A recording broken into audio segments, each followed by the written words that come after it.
from the National News Studio, Sri Lanka.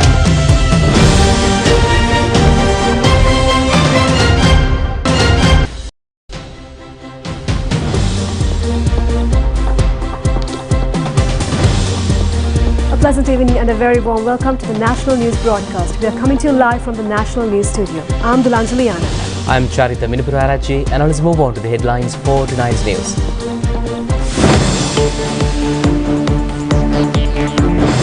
South to sell imported eggs at 35 rupees each. Customs seizes 70 million rupees worth narcotics. Discussions between the United Nations Resident Coordinator and the President. Expert committee to provide recommendations for the restructuring of the railways. World Bank extends $200 million to implement the social security program in Sri Lanka. 34 killed from Algeria wildfires.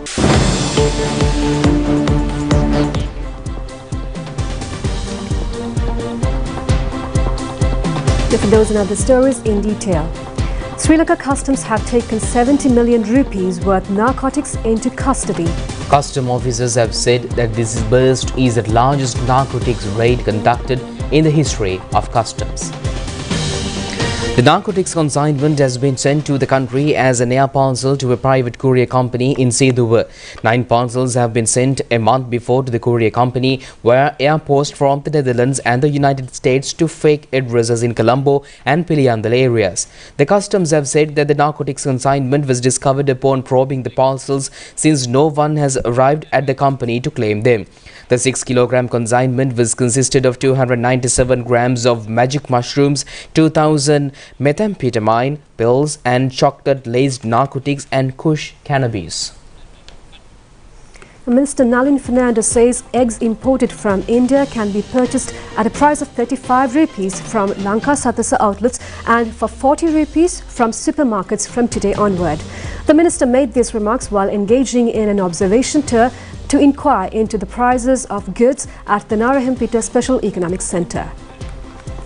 Officers attached to the Consumer Affairs Authority were present at this occasion. An inquiry was made over the sale of goods under various rates without displaying the prices and the sale of substandard food items. The minister said that legal action will be taken against traders who fail to display prices within a 14-day period starting from today. Minister Nalin Fernando said that previously eggs were issued to factories and other productions. However, he said that they have initiated a program to provide eggs directly to the consumers. The minister said that imported eggs can be purchased at a price of 35 rupees from Lanka Satasa outlets and for 40 rupees from supermarkets. The minister also made remarks over the Love's gas prices in the market. He said that the Love's gas company has been instructed to reduce the 750 rupee difference immediately and maintain a similar price in the market. He said that a cabinet approval in this regard will also be gained in an effort to maintain the prices. And meanwhile, United Nations Resident Coordinator Mark Henry French says assistance will be extended for the debt restructuring process to overcome financial challenges and foster sustainable development. He made these remarks while paying a courtesy call to President Ranil Wickremesinghe yesterday. During the meeting, the UN Resident Coordinator engaged in constructive dialogue with President Wickremesinghe on matters of utmost importance for Sri Lanka's economic stability and growth. President Wickremesinghe took the opportunity to present his administration's comprehensive development and reconciliation plans for the north and east of Sri Lanka. The proposed plan aimed to address the long-standing issues, foster regional growth and promote harmony among communities in these areas. The President emphasized the government's determination to bring about positive changes that would benefit the lives of people in the region. The meeting concluded with a mutual commitment to collaborate closely on implementing the discussed initiatives. Now, Cabinet spokesman Minister Bandula Gunawardena says structural reforms should be introduced to the railway service. Accordingly, the minister said that an expert committee will be appointed to identify sustainable solutions in this regard. He made these remarks during the media briefing held to announce the cabinet decisions today. Cabinet spokesman Minister Bandula Gunawardena said that he requested all railway trade unions not to cause any inconvenience on children and those who commute for their employment. He said that any issue or concern could be discussed and negotiated. He added that issues beyond his control would be discussed in the cabinet and resolved. The minister said that services were carried out without any protest during the previous year. However, he said that railway employees suddenly launched a strike action without any prior notice, disrupting the train services. He pointed out that his complaint to the CID to conduct inquiries over the irregularities, frauds and corruptions related to trade unions mainly contributed to the recently launched strike action.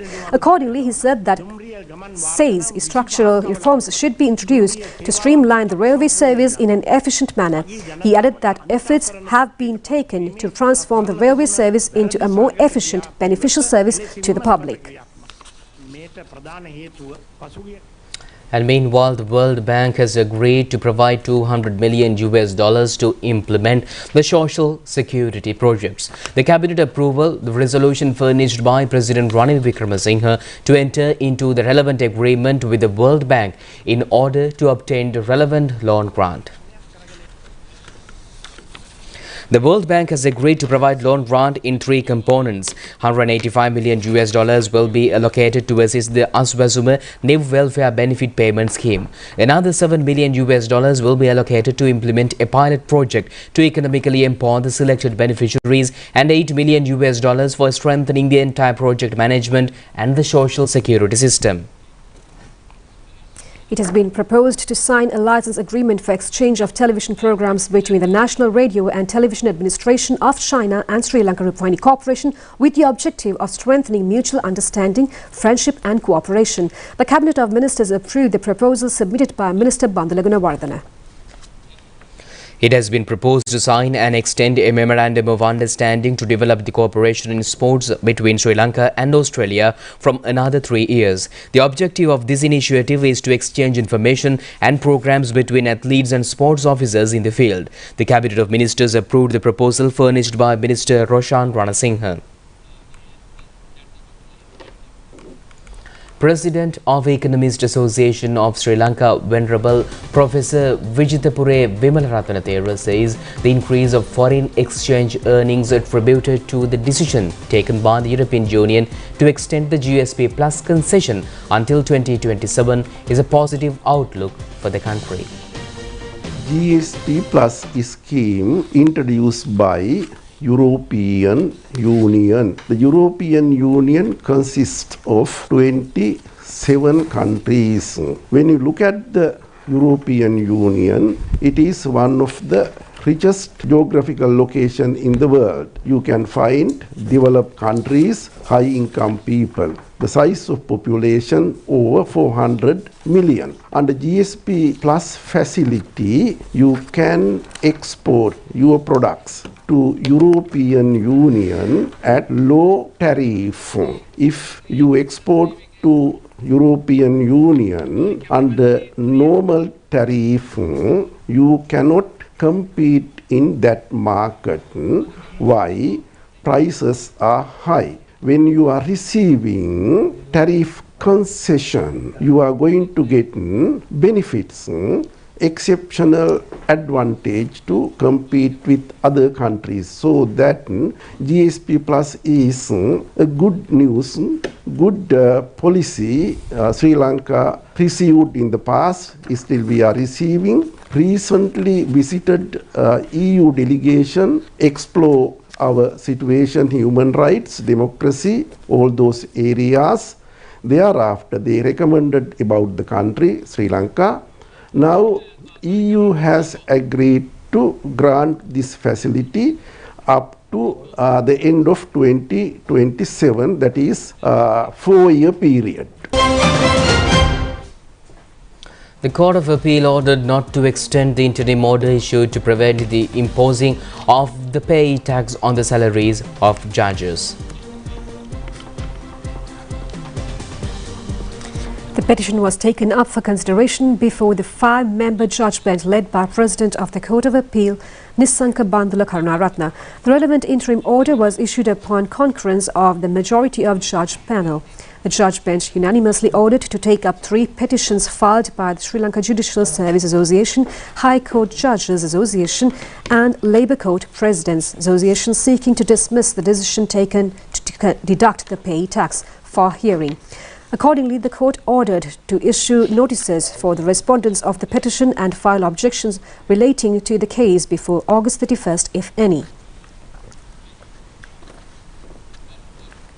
The Colombo Halsdorf Magistrate Court issued an order preventing a protest scheduled to be held near the Manning Market in Palliagoda tomorrow.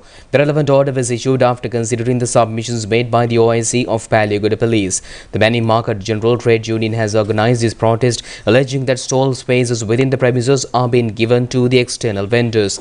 The police, in a complaint filed with the Magistrates Court, said that the protest action could cause inconvenience to the public.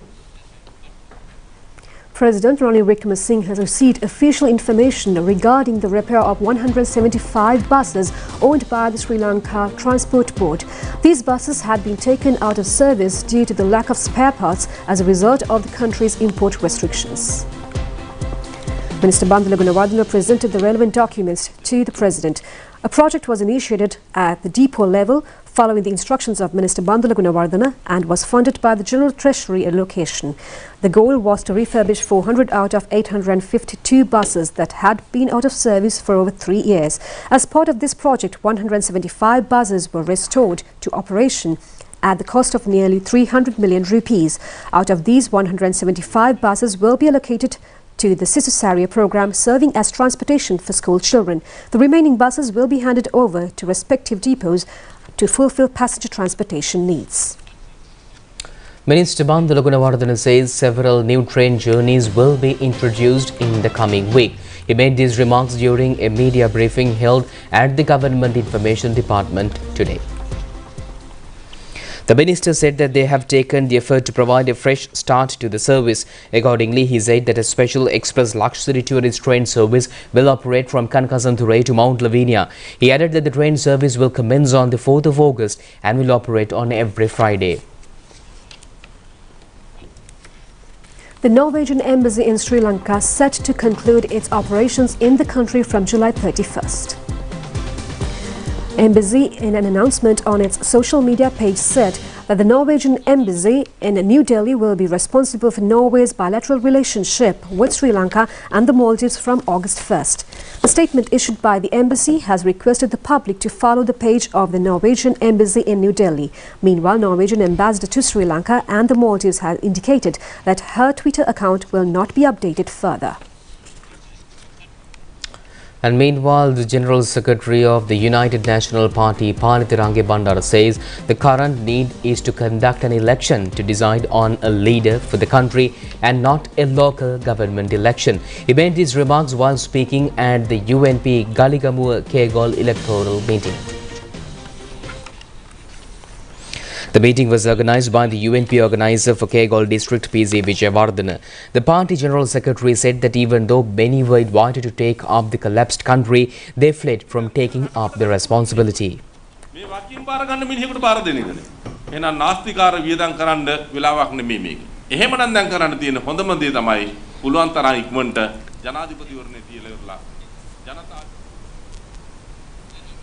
A public meeting organised by the National People's Power was held in Palanwatta, Panipitiya recently. Public councils were installed during the meeting.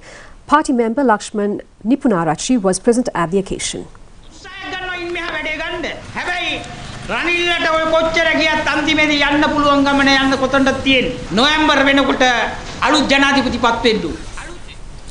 Sri Lanka Podujana Peramuna Nivitikal electoral meeting was held yesterday. State Minister Premlal Jayasekara organised the meeting.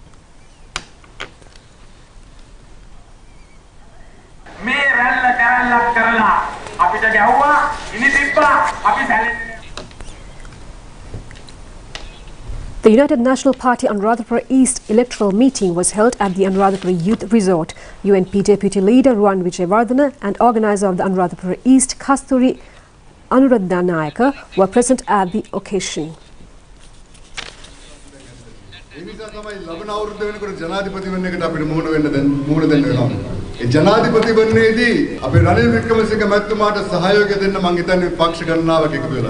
මේ රට ආර්ථික අර්බුදයකින්.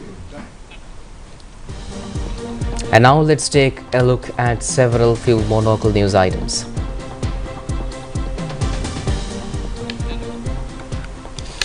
A special dengue prevention operation in populated areas in Colombo city was commenced today.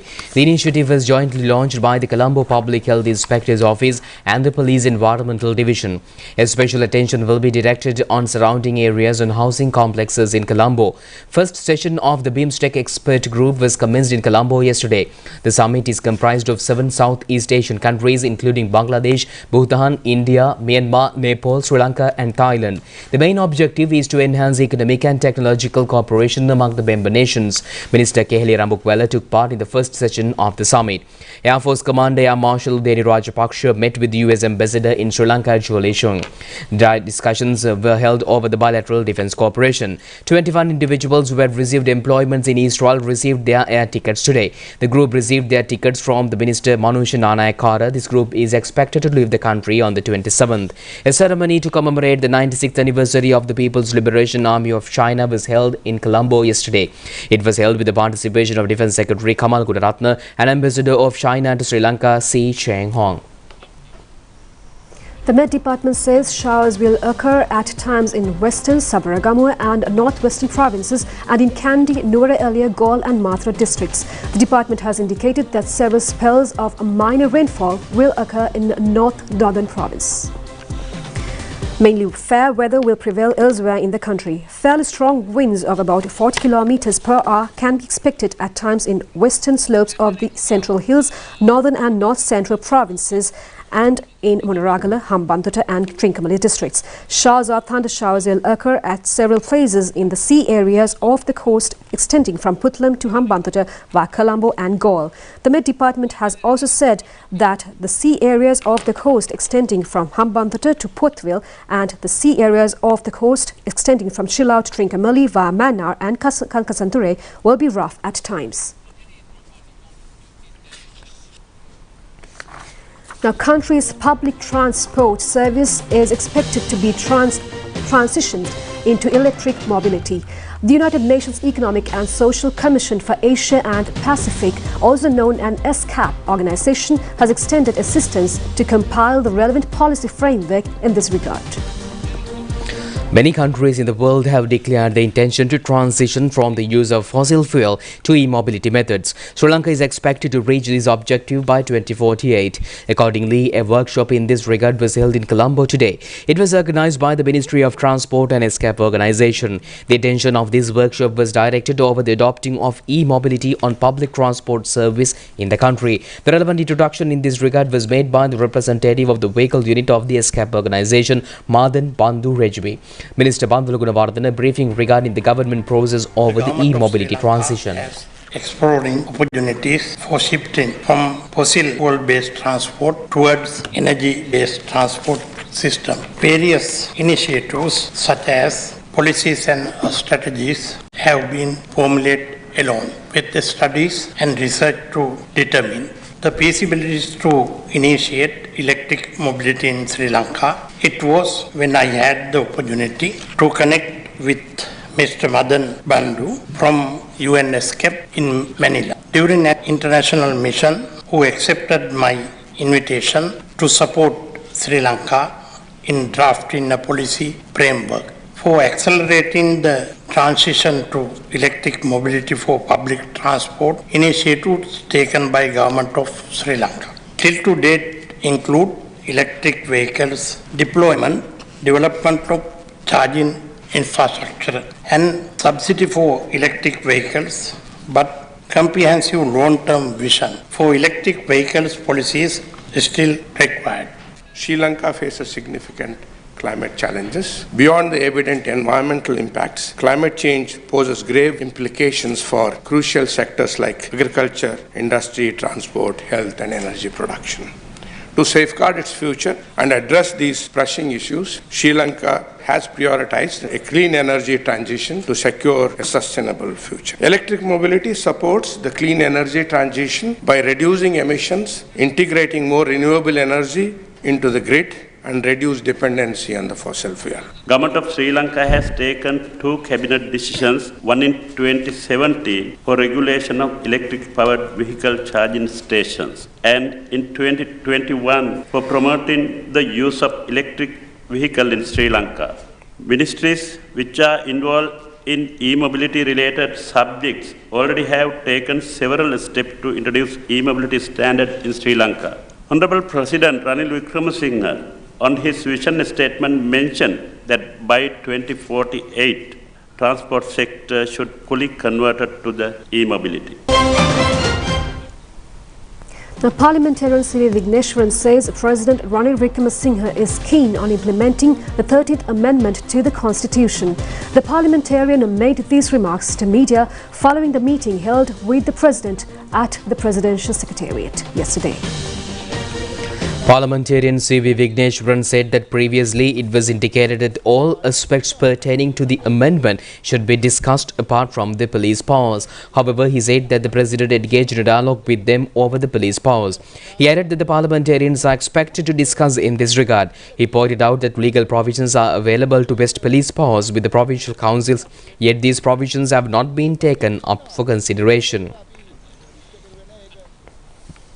The Sri Lankan-born renowned BBC journalist George Alagaya, who is considered as one of the best of BBC's long-serving and most respected journalists, has died at the age of 67. He died 9 years after being diagnosed with cancer. He presented the BBC News for the past 20 years. Before that, he was an award-winning foreign correspondent reporting from countries ranging from Rwanda to Iraq. He was diagnosed with stage 4 bowel cancer in 2014 and revealed in October 2022 that it had spread further. George Alagaya won awards for reports on the famine and war in Somalia in the early 1990s and was nominated for the BAFTA in 1994 for covering Saddam Hussein's genocidal campaign against the Kurds of northern Iraq.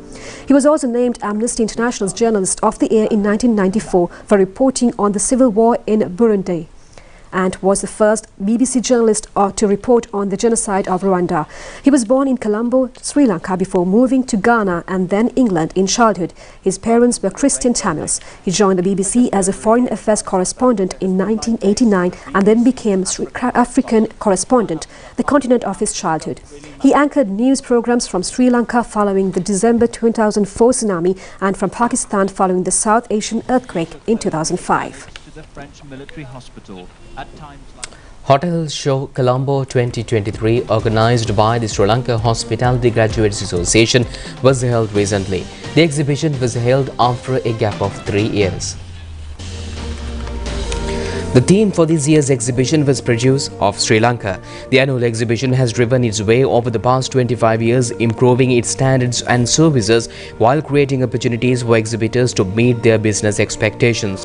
The event was consisted of products and services with over 200 stalls representing various brands from all over the globe.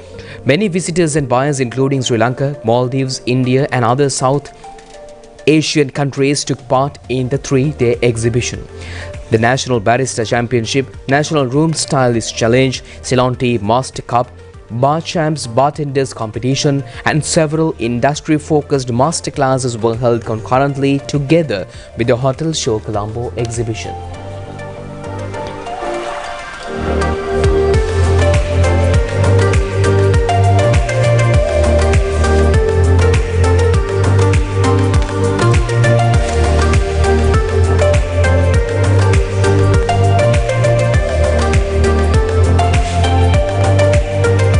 Sri Lanka Hospitality Graduates Association is parent body of Hotel Show, or the brand owner of Hotel Show, and we are excited to host the 15th edition of Hotel Show after a hiatus of 3 years, and we are extremely proud and very happy that the association was able to bring the suppliers, the vendors as well as the employees and those who are looking to understand what is available in the market at the moment, especially at a time when we are coming out of a crisis. They were very keen to see, and we see that the hospitality and the occupancies are growing in the hotels. We see a lot of arrivals improving. So with that, we are very keen to support the industry. We have had the Sri Lankans supporting us a lot during our troubled times, and we, as much as we love to have them as always, would like to see the income from the foreign arrivals as well into the country, bringing in the valuable foreign currency. So we is extremely excited to have this show going on for the 15th time, bringing all the stakeholders into one platform, bringing the expertise, the hospitality industry professionals, tourism industry professionals, as well as the knowledge seekers into one platform to ensure that we spread the word and making sure that to show the country and the world that Sri Lanka is back and Sri Lanka is doing well in terms of tourism, as well as Sri Lanka is looking forward to welcoming, and we are ready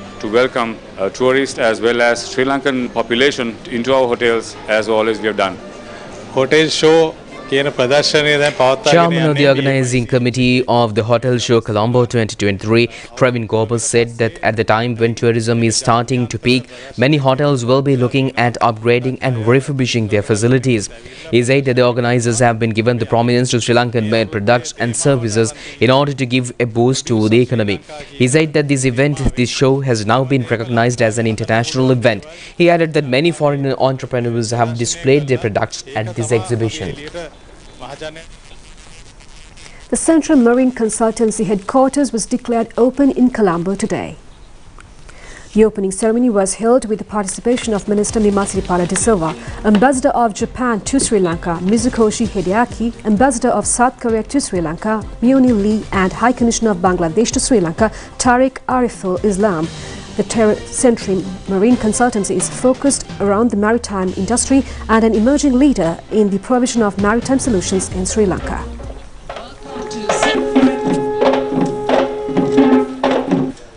Just give a tour around. Same thing.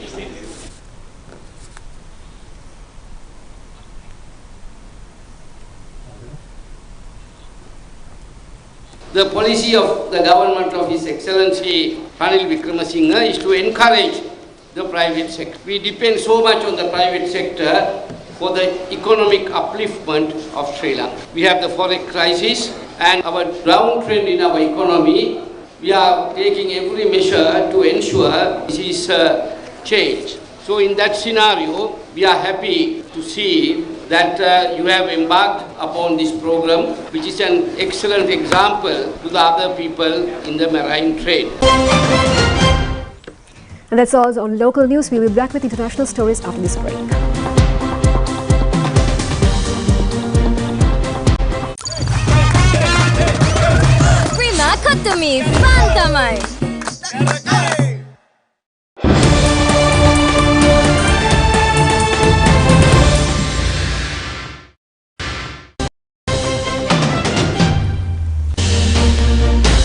Welcome back with international news. And at least 34 people have been killed and thousands evacuated after wildfires broke out across Algeria. Outbreaks of 97 wildfires were recorded across 16 provinces, affecting forest, crops and farmlands yesterday. About 8,000 firefighters were working to bring the blaze under control, according to authorities. 26 people were also injured and 1,500 evacuated from their homes in several affected areas. The most extensive fires in the mountain region to the east of Algeria spread to the residential areas in the coastal towns, fanned by high winds, and authorities said that they had launched a judicial investigation into the cause of the fire.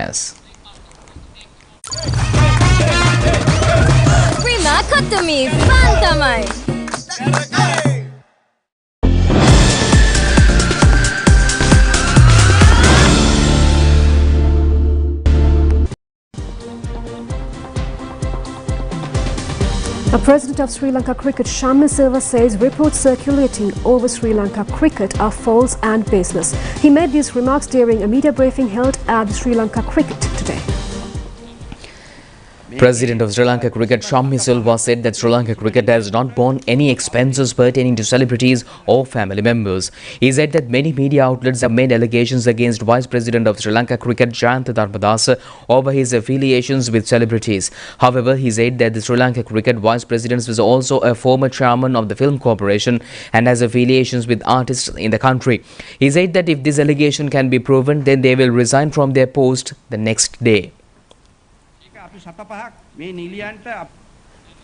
The second day of the second test match between Sri Lanka and the Pakistan was limited to 10 overs due to prevail poor weather condition. Minister Roshan Ranasinghe has appointed a 3-member committee to call for and hold elections to the Football Federation of Sri Lanka. AGC Deshapriya has been named as the chair of the committee.